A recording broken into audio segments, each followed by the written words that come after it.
ခေလွမ်းဆိုလို့ရှိရင်ဘလိုမျိုးကြီးခေလွမ်းဆိုရင်ဆက်စီကြီးလားခေလွမ်းဆိုလို့ရှိရင်ဒီကောင်မလေးကမာနကြီးရလားအဲ့လိုထင်ကြတယ်ပေါ့အရင်တော့စိတ်မကောက်ဖြစ်တယ်ဘာလို့ဆိုကိုကအဲ့လိုမဟုတ်ဘူးဆိုတာကိုအနီးကပ်နေတဲ့လူတော့ပဲသိတယ်ဟွာလေအခုနာမည်ကြီးနေရလေ TikTok မှာအရန်နာမည်ကြီးနေရလေအကောင်လေးတချင်းလေးရလေတင်းကျွညာလေးတညတော့တောင်းနေနေအခုလွမ်းနေတော့ငါ့ကိုမမင်းနဲ့မင်းနဲ့ဂျူကတော့တီဗီသားဖြစ်မှာပါခင်လွမ်းပါကျွန်တော်တီးတန်းပါခင်ဗျတီးတက်မှာမောင်လေးကဇက်ရဲပါဟုတ်ဂျူတို့ကအခု team လေးဖွင့်ထားတာကဘာလဲဆိုတော့ဟိုပေါ့နော် game အစီအစဉ်လေးတွေရောနောက် program လေးတွေအခုဂျူရဲ့ lifestyle မှာလွမ်း2မှာဆိုလို့ရှိရင်ဟိုရှောက်သွားရှောက်စားတဲ့ program လေးတွေပေါ့အဲ့လိုမျိုးလေးတွေကိုအခုနောက်ပိုင်းတောက်လျှောက် program လေးတွေလုပ်ဖြစ်ဖို့ရှိရဲအဲ့အတွက်ဂျူရဲ့ဒါဝေစားထားတဲ့မောင်လေး2ယောက်ပေါ့ဟောပြီးပါတယ်ကို့ကိုမနိုင်နိုင်အောင်လုပ်ကြတယ်သူတို့ကမနေ့ကဆိုလည်းဂိမ်းတွေနော်အများကြီးစော်ထားတယ်ပြလိုက်ပါအဲ့ကျွန်တော်6လောက်တွေပါလိမ့်ကျိုးတာအကျော်တွေပါတော့ကတ်သွားအဲ့ program လေးလာမယ်နောက်ရက်ရိုက်ထားတာကျိုးကဒီ YouTube မှာအရင်တင်တာဆို YouTube channel လေးကို subscribe လုပ်ထားရင်လည်းပဲကျိုးတို့ရဲ့ program လေးတွေကြည့်လို့ရပါတယ်ဟုတ်အရင်က view site ထဲမှာပေါ့ဆိုတော့ကျွန်တော်တို့ဆိုတော့ဒီ make up တွေကစားတယ်ဆိုတော့လိမ့်မယ်ကျွန်တော်ကဒီတိုင်းညမလာလို့ရှိရင်မျက်နှာပြောင်နဲ့လာကြရတယ် make up တွေကစားတော့သေးစိတ်ရတယ်တကယ်တော့ကိုမလို့ပဲအမဆိုရင်ပဲအရန်ရှိတ်နေတာမျိုးမရှိဘူးတငယ်ချင်းပုံစံမျိုးပဲအမတကယ်စားတယ်နောက်တယ်အဲ့လိုပုံစံမျိုးပေါ့ပါလေးပါဂျူတို့က team ရှိရရှင်ဂျူတို့ကဒီcreation ဘိုင်းကိုလုပ်ပေးတဲ့လူတွေတက်တက်ရှိတယ်နောက်ပြီးတော့ဒီ production ဘိုင်းကိုတက်တက်လုပ်ပေးတဲ့သူရှိတယ်ဆိုတော့ဂျူတို့က team နဲ့သွားတာဆိုတော့အုံနောက်အကုန်ထုတ်ပြီးတော့ဟိုလူတိုင်းရှိနေတဲ့ team နဲ့မှရှိတဲ့လူတိုင်းအကုန်ဟိုခေါင်းသုံးပြီးတော့စဉ်းစားရတာပေါ့နော်ဟုတ်ကဲ့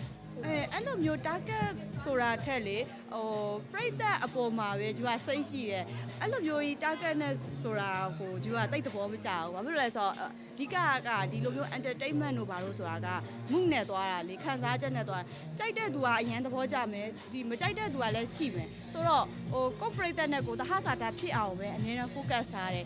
corporate ကဘာလိုချင်လဲသူတို့လိုချင်တာကိုဘယ်လိုနည်းနဲ့ပြန်ပေးလို့ရမလဲဒါလေးနဲ့ပဲသွားပါတယ်ဟုတ်အဲ့ဒါကတော့ဂျူးစိတ်ထဲတော့လေဟိုကိုကပွင့်လင်းတယ်လို့ပဲထင်တယ်ဘာဖြစ်လို့ဆိုတော့အရင်တုန်းကဂျူးကိုဆိုရင်ဟိုအဲ့လိုမြန် live တွေလည်းတော်ရုံမလွှင့်ဘူးပေါ့မလွှင့်တော့ကိုဆိုရင်သူတို့ထင်ချင်သလိုထင်ကြီးတွေရှိကြတယ်ခေလွမ်းဆိုလို့ရှိရင်ဘလိုမျိုးကြီးခေလွမ်းဆိုရင်ဆက်စီကြီးလားခေလွမ်းဆိုလို့ရှိရင်ဒီကောင်မလေးကမာနကြီးရလားအဲ့လိုထင်ကြတယ်ပေါ့ဂျူးရဲ့ manager ပြောသလိုပဲတနာကြီးပဲပေါင်းကြည့်ပါတဲ့ဘလောက်ပေါ်မှန်းပြီးသွားမယ်ဆိုတော့ကိုရီးယားဟိုဘယ်လိုပြောကလေးနဲ့ပေါင်းရင်လည်းကိုကကလေးဖြစ်သွားလူကြီးနဲ့ပေါင်းရင်လည်းကိုကလူကြီးဖြစ်သွားပေါ့ဆိုတော့အဲ့လိုပွင့်ပွင့်လင်းလင်းနေတတ်တာကပြီးတော့ကိုယ့်ရဲ့ပရိသတ်ကောကိုယ့်ရဲ့ customer ရောပွင့်ပွင့်လင်းလင်းချပြရတယ်ပေါ့ကိုရဲ့တကယ်စိတ်ရင်းနဲ့မှဘလို့ရှိနေဒီဟာပေါ်မှာဟန်ဆောင်မှုမရှိဘူးတကယ်စိတ်ရင်းတိုင်းသူချပြရတယ်အဲ့ဒီပေါ်မှာမေတ္တာရောင်ပြဟတ်တယ်လို့ထင်ပါတယ်ခုနောက်ပိုင်းကကြတော့ဒီအဓိကကတော့ live လွှင့်တာရောနောက်ပြီးတော့ဟိုသူတို့ကြိုက်တဲ့ပုံစံလေးလည်းပဲကိုတကယ်စိတ်ရင်းနဲ့နေသွေးဖြစ်တယ်သူတို့ပြောမကျူးပေါ့နော်ဒါမျိုးဆိုမကြိုက်ဘူးဟိုလိုမျိုးဆိုလဲဒါပေမဲ့ဟိုကိုလည်းပဲတကယ်ပဲဟိုပြည့်ပြည့်ချင်တဲ့စိတ်နဲ့သူတို့ကြိုက်တဲ့ဟာလေးတွေပေါ်မှာညှိပြီးတော့ပေါ့နော်သူတို့ကြိုက်တာနဲ့ကိုကြိုက်တာလေးနဲ့ညှိပြီးအဲ့လိုနေပြတဲ့အပိုင်းလေးတွေကြောက်လို့လည်း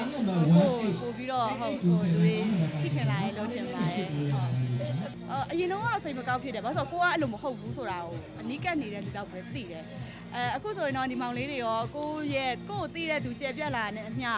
ကိုဘလို့လူလဲဆိုတာတဖြည်းဖြည်းသိသွားပေါ့အဲ့အတွက်လဲသူ live ဖွင့်နေဆိုတာကလေဟိုဘယ်လိုပြောမလဲကိုယ့်ရဲ့တကယ် reality ပေါ့နော်အပြင်ပုံစံကိုလည်းချပြချင်တဲ့သဘောနဲ့ပြိတ္တနဲ့အမြင်ဟိုပေါ့ဓာတ်ရိုက်ထိတွေ့မှုရှိအောင်လို့သူအဲ့အမြင်နဲ့ကိုတကယ်ခံစားချက်ကိုတကယ်အပြင်က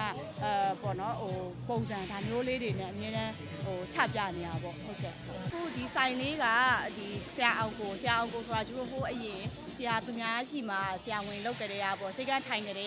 သူတို့သိခဲ့တာဆိုတော့အခုအချိန်ထိလည်းပဲဆရာနဲ့ကဟိုမောင်နှမတွေလိုမျိုးရင်းနှီးတယ်ကိုဖြစ်ချင်တာဆိုလို့ရှင်လည်းပွပွလင်းလင်းတိုင်ပင်ဖြစ်တယ်အဓိကအရန်စိတ်ရင်ကောင်းတဲ့ဆရာအရန်စိတ်ထားကောင်းတဲ့ဆရာအဲ့တကြောင့်မို့လို့ဒီစေကန်းလေးမှာလာပြီးတော့ဟိုဂျင်းမမိခြင်းမူကိုဖြစ်ချင်တဲ့အရာတွေကိုမှန်ကန်နဲ့စုပ်ဖြတ်ပြီးတော့နောင်နာကင်းကင်းနဲ့လှုပ်ချင်တယ်ဆိုရင်ဒီဆိုင်လေးကိုလာခဲ့ဖို့ဖိတ်ခေါ်ပါတယ်ဆရာလည်းပဲဒီထက်ပို့ပြီးတော့အများကြီးအောင်မြင်ပါစေလို့ဆုမွန်ကောင်းတောင်းပေးပါရရှင